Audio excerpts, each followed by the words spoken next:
السلام علیکم ورحمۃ اللہ وبرکاتہ۔ ہلدوانی میں 4000 سے زیادہ گھر گرائے جانے کے قریب ہیں۔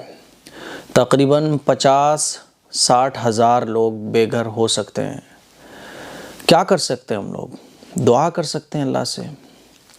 راتوں میں اٹھ کر تہجد پڑھ کر اللہ تعالیٰ سے دعا کریں کہ اللہ تعالیٰ یہ جو انسان جانور بنا ہوا ہے، جس کے اندر رحم نام کی چیز نہیں ہے، اور یہ پاورفل لوگ جن کے ذمے حکومتیں ہیں، ملک کو چلانا ہے، یہ سب کے سب بے حس ہو گئے ہیں۔ اللہ تو رحم فرما، کرم فرما، عافیت فرما۔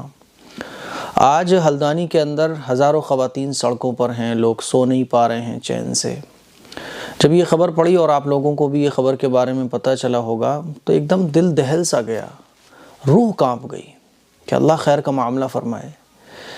کبھی کبھی میں سوچتا ہوں کہ ظاہر ہے جب اس طرح سے گھر توڑے جاتے ہیں، گھر گرائے جاتے ہیں، تو اس میں آفیسرز کا ہاتھ ہوتا ہے۔ بڑے بڑے آفیسرز ایسے لوگوں کو وہاں سے ہٹاتے ہیں، اور گھر توڑنے میں اچھے خاصے پڑھے لکھوں کا ایک بڑا طبقہ ہوتا ہے۔ تو میں کبھی کبھی سوچتا ہوں کہ مان لیجئے میں اگر پولیس آفیسر بن جاتا ہوں، اور میری پولیس آفیسرز بننے کے بعد جو میری پاور ہے وہ غریبوں کے گھر توڑنے میں میری طاقت خرچ ہو رہی ہے، اور میری جو ڈیوٹی ہے، بہت سارے لوگ کہتے ہیں نا کہ صاحب کیا کریں، ہم تو مجبور ہیں، اوپر سے آرڈر ہے۔ کیا فائدہ ایسی بندوقوں کا؟ کیا فائدہ ایسی جاب کا؟ کیا فائدہ ایسی وردی کا؟ کیا فائدہ ایسے وکیل ہونے کا؟ کیا فائدہ ایسے لائر ہونے کا؟ کیا فائدہ ایسے آپ کے ودھایک ہونے کا؟ کیا فائدہ آپ کے ایم ایل اے اور فلاں دنیا بھر کے جو عہدے ہوتے ہیں ان پر فائز ہونے کا، جب آپ کے اندر حس ہی باقی نہ رہے؟ جب آپ ایک محتاج ہو جاؤ، آپ کو اس سے کوئی فرق نہیں پڑتا کہ آپ کی ڈیوٹی میں لوگوں کا خون چوسنا آ رہا ہے، جب آپ کو یہی فرق نہیں پڑتا کہ میں جو کر رہا ہوں وہ صحیح کر رہا ہوں یا غلط کر رہا ہوں، تو پھر کیا فائدہ؟ آپ کے اندر کا انسان ہی مر گیا نا، آپ کے اندر کا ضمیر ہی مر گیا نا۔ میرے عزیز بھائیوں، ہلدوانی کے اندر جو اس وقت حالات بنے ہوئے ہیں، وہ آخری جو کرن ہے اب سپریم کورٹ کی ہے، بس آخری جو کرن ہے امید کی۔ اللہ تعالیٰ سے دعا کریں۔ کبھی کبھی میں سوچتا ہوں کہ آج کل انسانوں کی جانوں سے زیادہ قیمتی زمینیں ہو گئی ہیں۔ ایک الگ میٹر ہے کہ وہ زمین کا جو مسئلہ چل رہا ہے سپریم کورٹ میں، ہائی کورٹ میں، کیا ہوا کیا نہیں ہوا، لیکن کبھی کبھی میں سوچتا ہوں کہ انسان کی جان کی کوئی قیمت نہیں ہے آج کل کے ٹائم میں۔ زمینیں قیمتی ہو گئی ہیں، مال قیمتی ہو گیا ہے، دنیا کی خواہشیں قیمتی ہو گئی ہیں۔ میں نے خبر جب پڑھی تو اس میں لکھا تھا ریلوے نے یہ دعویٰ کیا ہے کہ وہ زمین ریلوے کی ہے۔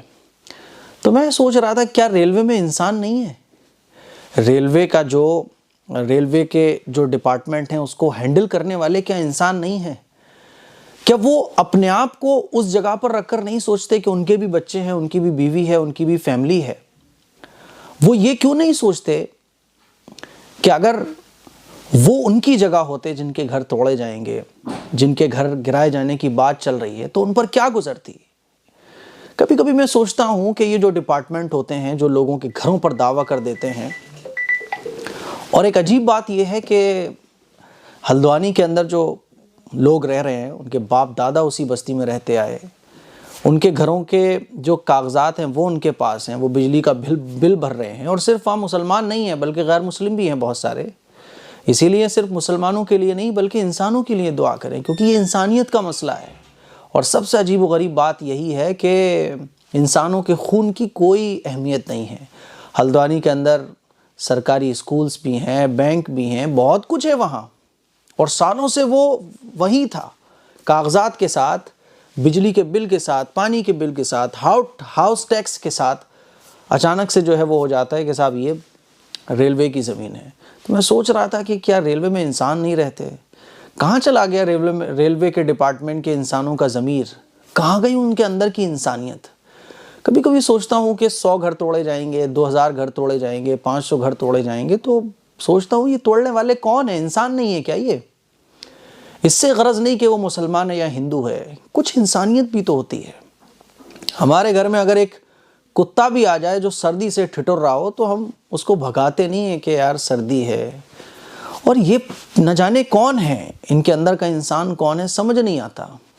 اللہ سے دعائی کر سکتے ہیں، اللہ سے خوب دعا کریں کہ اللہ تعالیٰ یہ جو انسان ہیں ان کے اندر کے جانور کو یا تو ختم فرما، اور اگر ان کے حق میں ہدایت نہیں ہے تو ان کو نیست و نابود فرما۔ اور اللہ تعالیٰ یہ جو انسان ہیں اپنے گھروں کو بچانے کے لیے آج سڑکوں پر جمع ہیں، اور ان کے دلوں میں فکریں لگی ہوئی ہیں، یہ اپنے بچوں کے ساتھ سو نہیں پا رہے ہیں، کھا نہیں پا رہے ہیں، پی نہیں پا رہے ہیں، ان کا سکون ختم ہو چکا ہے۔ ہر وقت ان کو یہ دھگدھگا لگا رہتا ہے کہ پتہ نہیں کب کوئی بلڈوزر لے کر آ جائے گا اور ان کے مکانوں پر چلا دے گا۔ بڑے افسوس کی بات ہے، اللہ تعالیٰ سے ہم دعا کر سکتے ہیں کہ اللہ تعالیٰ ہلدوانی کے انسانوں کی حفاظت فرما۔ اللہ تعالیٰ تو دیکھ رہا ہے نا، تو سب کچھ دیکھ رہا ہے، تو قدرت والا ہے، تو قہار ہے، تو غالب ہے، سپر پاور ہے تو۔ اللہ تو ان انسانوں کی حفاظت فرما۔ کیا ہندو، کیا مسلم، کیا سکھ، کیا عیسائی، حدیث شریف میں آتا ہے کہ جتنے بھی انسان ہیں سب اللہ تعالیٰ کا کنبہ ہیں۔ حضور علیہ الصلوۃ والسلام نے ارشاد فرمایا کہ تم انسانوں کے ساتھ بھلائی کا معاملہ کرو، اوپر والا تمہارے ساتھ بھلائی کا معاملہ کرے گا۔ یا اللہ، ہم تجھ سے درخواست کرتے ہیں کہ تو ان ہلدوانی کے انسانوں کی حفاظت فرما، ان کے مکانوں کی حفاظت فرما، ان کے بچوں کی حفاظت فرما، اور یہ جو دعویٰ کرنے والے اور جو گرانے کی پرکریا کرنے والے اور طرح طرح کے انسانوں پر ظلم و ستم ڈھانے والے جو انسانوں کی شکل میں درندے، اللہ تو ان کو نیست و نابود فرما۔ ہمارے ملک کو ان تمام چیزوں سے پاک صاف فرما۔ اللہ ہمارے ملک میں امن اور شانتی قائم فرما۔ میرے عزیز بھائیوں دعاؤں کی درخواست ہے، ہلدوانی کے تمام انسانوں کے لیے دعا کریں کہ اللہ تعالیٰ ان کے آشیانوں کی حفاظت فرما۔ سالوں گزر جاتی ہیں ایک مکان بنانے میں، آدمی جوڑ کے پائی روپیہ پیسہ جوڑتا ہے، فاقے کرتا ہے، پیسہ جوڑتا ہے مکان بنانے کے لیے، اور کیسا لگ رہا ہوگا لوگوں میں، سوچ رہا تھا کیسا لگ رہا ہوگا۔ خدا نہ خواستہ کبھی سوچیے آپ کہ جس مکان میں ہم سالوں سے رہ رہے ہوں اچانک سے خبر آئے کہ یہ مکان توڑا جائے گا، خالی کر دو، تو کیا گزرے گی، ہم اس کو فیل نہیں کر سکتے۔ اللہ تعالیٰ سے دعا کریں ہلدوانی کے مسلمانوں کے لیے۔ میری آپ لوگوں سے گزارش ہے، خصوصی دعاؤں میں جب تک یہ سپریم کورٹ کا فیصلہ نہیں آ جاتا، خاص طور پر ہلدوانی کے انسانوں کے لیے دعا کریں۔ السلام علیکم ورحمۃ اللہ وبرکاتہ۔